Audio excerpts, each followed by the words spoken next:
ఒక Bigg Boss show Telugu Telugu viewers చూస్తారు. దానికి సగం సగం ఇంగ్లీషు మాట్లాడేటోళ్ళను అచ్చమైన తెలుగు మాట్లాడలను తీసుకోలేదు మిమ్మల్ని. అందుకే మేము అడుగుతున్నాము. వాళ్ళు ఇప్పుడు కాకర బీకర వరినోళ్ళను ఇది చేసిర్రు. వాళ్ళు కూడా కాకర బీకర మాట్లాడుతున్నారు ఇంగ్లీష్ బీస్లో. వినవా? ఇప్పుడు నేను నిజంగా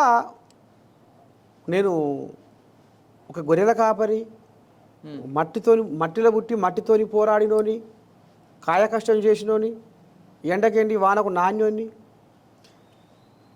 ప్రకృతి ఒడిలో అనేక పాఠాలు నేర్చుకున్నోని, ఆ చెట్ల కొమ్మల సప్పుడే సంగీతం అనుకొని పాటలు రాసుకుంటా ప్రజలను చైతన్యం చేసినోని. వినవా? మరి వాళ్ళకు తెలుగు అంటే వాళ్ళకు గంత పానం ముక్కులకు వచ్చింది, ఇసుకు పుట్టింది తెలుగు మీద వాళ్ళకు.